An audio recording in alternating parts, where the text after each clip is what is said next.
It started with a text from a friend I hadn't spoken to in months. He sent me a screenshot and just wrote, "Dude, is this you?" That's how I found out my baby pictures were floating around on the internet in a place they had no business being. I grew up in a small town outside Columbus, Ohio, and my grandma was always the kind of person who loved collecting and showing off family photos. She had boxes of albums stacked in her closet, every birthday party, every school play, every bad haircut I ever had. Normally, I found it endearing, but this time, she'd taken it too far. The screenshot my friend sent showed my toddler face plastered on a dating profile for a woman I didn't even know. My photo was cropped weird, paired with a flirty bio, and it looked completely real. The profile claimed she was family-oriented and had cute grandkids, except I wasn't her grandkid. I wasn't her anything. At first, I laughed. It seemed so ridiculous that I figured it was some scammer pulling random pictures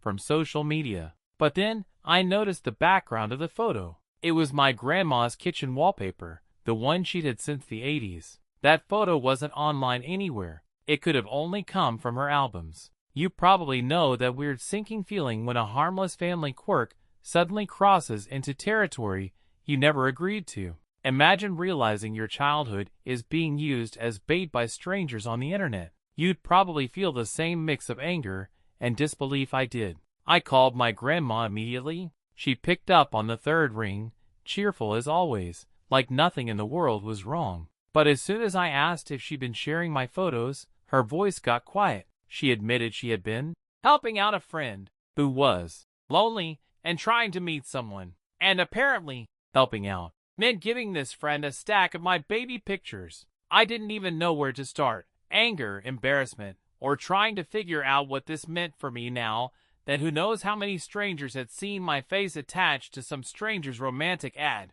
And that was only the beginning. I didn't yell at her, but my voice came out sharper than I meant. "Grandma, you can't just hand out my baby pictures like coupons." She chuckled nervously, like she was trying to make light of it, but I could hear the edge of guilt underneath. She told me her church friend, a woman named Marlene, had been struggling with online dating. According to her, men ignored Marlene's profiles because she looked too lonely. So Grandma thought adding family pictures would make her seem warmer, more approachable. That explanation landed like a brick. My grandma had always been generous to a fault, the kind of person who'd give away furniture if someone hinted they needed it. But this wasn't about furniture. These were my baby pictures, something personal tied to me. She couldn't understand that those images weren't hers to loan out. I hung up before I said something I couldn't take back. But the problem was already bigger than my grandma's well-meaning mistake. The fake profile was still live, and my photo was on it.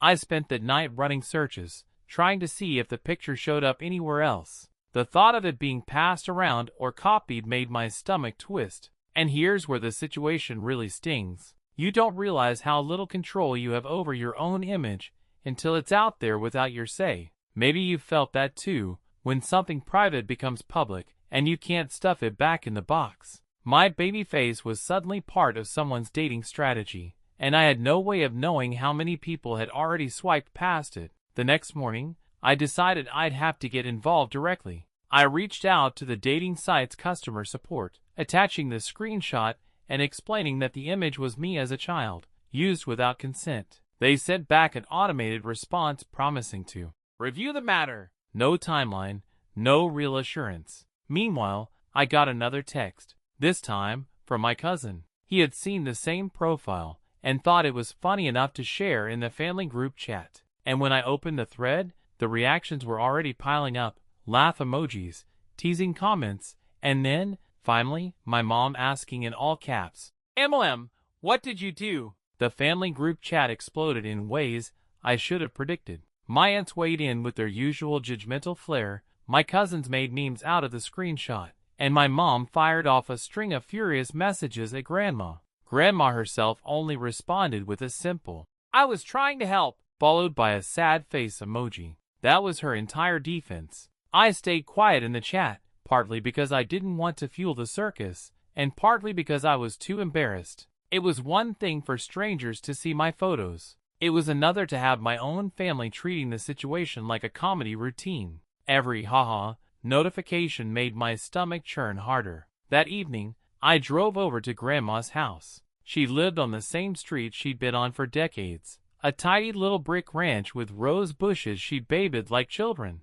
She opened the door before I knocked, as if she had been waiting. Inside, her dining table was piled high with photo albums, open and scattered like she had been digging through them. She tried to explain again. Marlene, the friend in question, had been on dating apps for months with no success. "She's a good woman," Grandma said. "Men just scroll past her because she doesn't look like she has family." In her mind, it was harmless to borrow a few pictures to suggest otherwise. She honestly believed no one would ever trace them back to me. That was the part that hit me hardest. Not just that she did it, but that she couldn't see why it mattered. She saw a stack of cute baby pictures. I saw my own face, my own history, turned into a prop. You ever notice how older relatives sometimes treat your life like an extension of theirs? As if what belongs to you still belongs to them, because they helped raise you? That's what this felt like. To her, I was still the toddler in the overalls, not a 20-something man with boundaries. I told her firmly that the photos needed to come down. She agreed quickly, maybe too quickly, which made me think she didn't fully grasp the weight of what she'd done. She promised to talk to Marlene, but promises from Grandma didn't mean much when she believed her intentions were good. I left her house uneasy, because deep down, I knew this wasn't over. The next day, I checked the dating site again. The profile was still up. Same bio, same photos, including mine. Either Grandma hadn't talked to Marlene, or Marlene hadn't cared. I reported the account a second time, adding more detail this round. But customer support just sent another canned message about reviewing reports in the order received. By then, frustration turned into something heavier. This wasn't just about a picture anymore. It was about trust. I couldn't shake the thought that if Grandma had handed over my baby photos, what else had she shared without asking? She'd always been the type to brag about her grandkids to strangers in the grocery line.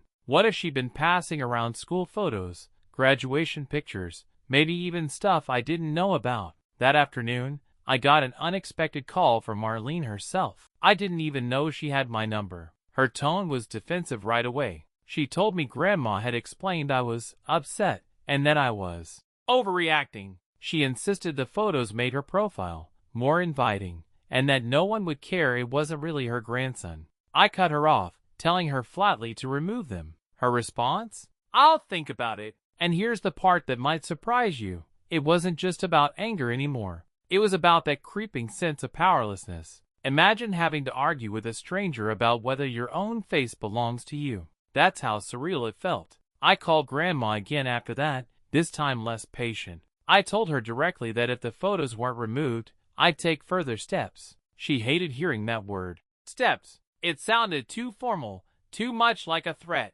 She begged me not to make it a big deal. But I was past caring about keeping the peace. Still, even as I hung up, a bigger worry was forming in my head. If Marlene was stubborn enough to ignore me, she might not stop at just one dating site. For all I knew, my pictures could already be on half a dozen profiles across the internet. That night, I couldn't sleep. I kept scrolling, searching my own face through different websites, bracing myself for what I might find. By the third day, I was in full damage control mode. I downloaded a reverse image search app and started dragging in every scanned baby photo I had on my computer. Most of the searches came back empty, but then one hit popped up. Different dating site, same photo, same kitchen wallpaper in the background. My face was being recycled across platforms, like stock photography. I felt sick. It wasn't just Marlene being careless anymore. She was actively reusing the pictures. And once something spreads online,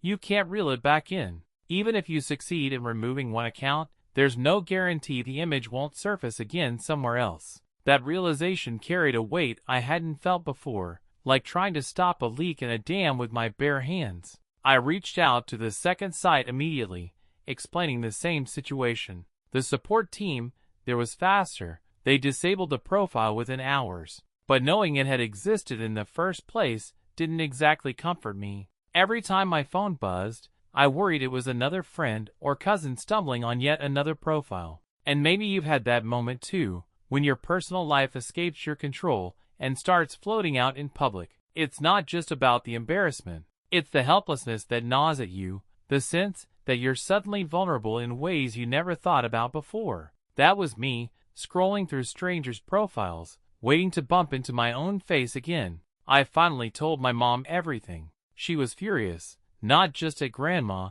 but at Marlene. She wanted to confront them both directly, which I dreaded. Our family didn't do calm conversations. We did blow-ups. Still, I knew she was right, that this couldn't be handled with polite requests anymore. That weekend, she arranged a sit-down at Grandma's house. Marlene was invited too. When I walked in, the three of them were already gathered in the living room, tense silence hanging between them. My grandma looked small in her recliner, Marlene looked defiant on the couch, and my mom looked ready to explode. I realized then that this wasn't going to be a quick conversation. It was about to turn into a showdown. The room felt like it was holding its breath. My mom went straight in, her voice sharp. "Marlene, take those pictures down. Now!" No preamble, no warm-up. Marlene crossed her arms and said she didn't see the problem. "It's just a baby picture. He's not even recognizable anymore. No one's getting hurt." That comment lit me up inside.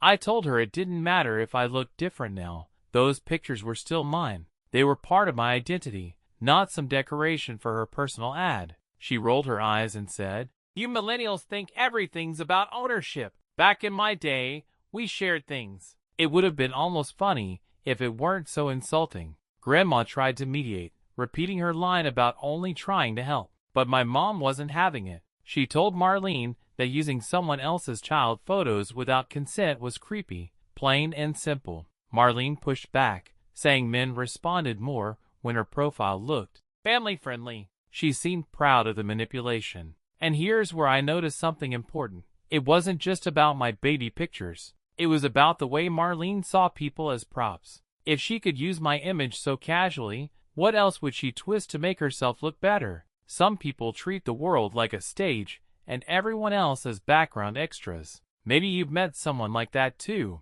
The argument circled for nearly an hour. My mom threatened legal action. Grandma cried. Marlene dug in her heels, claiming she was the victim of harassment, just for trying to find companionship. By the end, nothing was resolved except that lines had been drawn. My mom was furious at both of them. I was drained, and Grandma looked broken by the fallout of her own favor. Driving home, I replayed the confrontation in my head. I realized this wasn't going to end with one tense living room talk. If Marlene refused to back down, I'd have to push harder. And sure enough, the very next morning, another message landed in my inbox. This time, from someone I didn't know at all. They'd seen my photo on yet another profile. Different name, different city, but unmistakably me as a toddler in that kitchen. The message came from a stranger on Facebook. She said she'd been chatting with someone on a dating site who seemed suspicious, so she ran the profile pictures through a search tool.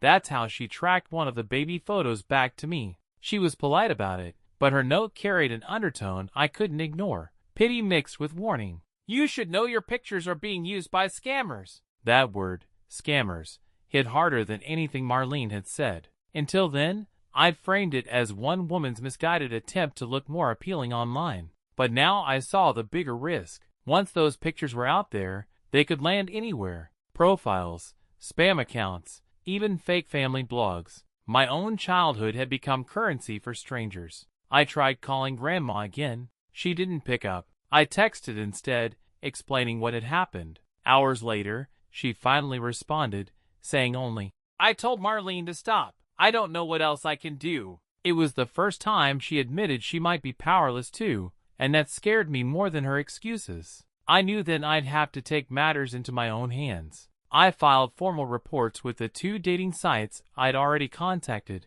attaching proof of identity this time. I also reached out to the 3rd site mentioned in the stranger's message. Each response was slow, bureaucratic, written in detached customer service language. They didn't care that it was personal to me. They only cared about checking boxes. And maybe you felt that frustration too, realizing the system's designed to protect you are sluggish at best, indifferent at worst. You want someone to take urgency in your problem, but to them, you're just another case number. That's where I was, angry, exhausted, and stuck refreshing my inbox for replies that never seemed to come. By the end of the week, I decided silence wasn't working. If Marlene wouldn't listen, and the sites moved like molasses, I needed leverage. So I reached out to my cousin, the one who had spread the screenshot through the family chat. He was plugged into everything online. If anyone knew how to turn up the heat, it was him. He didn't hesitate. "If she won't stop, we make her stop," he said. "But you're not gonna like my plan." His plan was blunt. Expose Marlene's profiles publicly. My cousin suggested posting the screenshots in a local Facebook group where people warned each other about fake accounts and catfish schemes. He said once her name was attached to multiple flagged accounts, she'd have no choice but to pull everything down. At first, I hated the idea. It felt messy, like adding more gasoline to an already embarrassing fire. But the more I thought about it, the more it made sense. Quiet conversations hadn't worked. Customer service was slow. And every day the photos stayed online was another day they could spread. If embarrassment was the only currency Marlene understood, maybe it was time to spend some. So my cousin made the post. He blurred my face enough that only people who knew me would recognize it, but he left Marlene's first name and the screenshots intact. The group blew up instantly. Comments poured in from people saying they'd seen her profiles before,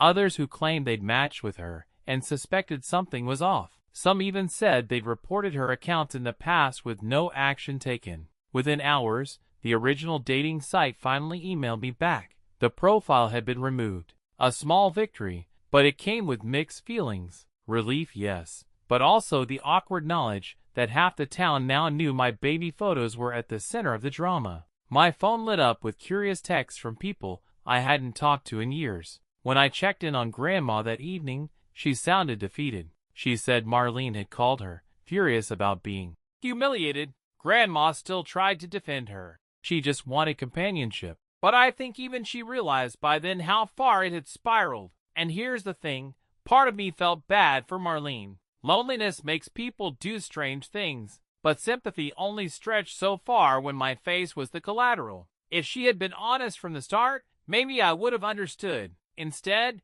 she turned my childhood into a tool and then doubled down when called out. But the story wasn't done. A few days later, a letter arrived in the mail. No return address, just my name written in shaky cursive. Inside was a handwritten note from Marlene herself. The handwriting was cramped and uneven, like she'd been shaking while she wrote. The letter was 3 pages long, though most of it circled around the same points she'd made before. She insisted she wasn't a bad person, that she only wanted to be seen as someone with roots and warmth. She claimed the baby pictures fit the story she was trying to tell about herself. What she didn't acknowledge, not once, was the harm it caused me. Near the end, the tone shifted. She accused me of humiliating her, of turning the community against her. She wrote that she'd never forgive me for making her a laughingstock. There was a bitterness in the words that made my chest tighten. Even though I knew I'd been right to fight back, it still stung to be painted as the villain in her story. I sat with that letter for a long time. It's strange how something as innocent as a baby picture can balloon into a full-blown conflict about dignity, boundaries, and reputation. If you've ever had someone twist your personal life into their own narrative, you probably get what I mean. It's not the photo itself, it's the feeling of being used. I didn't respond to her letter. Instead, I kept documenting everything, screenshots, the letter, even notes from the family meeting. My cousin joked I was building a case file, but in truth, it gave me a sense of control in a situation that had stripped so much of it away. Meanwhile, my relationship with Grandma was fragile. She called me daily, sometimes just to check in, sometimes to apologize again. I could tell she felt torn between loyalty to me and pity for Marlene. I didn't push her. Part of me knew she'd acted from misguided kindness, but it would take time before I trusted her with anything personal again. And then, just when I thought things might settle down, my phone buzzed with an alert from one of the dating sites. It wasn't about Marlene this time. It was a notice to me, saying my image had been flagged on another user's profile. This one wasn't even connected to her. Someone else entirely had taken the photo. Seeing that alert felt like the final straw. This time, it wasn't Marlene bending the truth. It was some stranger halfway across the country recycling my baby face for their own scheme. The photo had slipped completely out of our orbit. What started as my grandma's misguided attempt to help a friend had evolved into something bigger, something harder to contain. I went through the process again, filing the report, attaching proof, waiting for the canned responses. But as I sat there, I realized I couldn't chase down every single copy forever. The internet doesn't forget. Once an image is out, it takes on a life of its own. That was the bitter part of the lesson. Still, there was a sliver of quiet triumph too.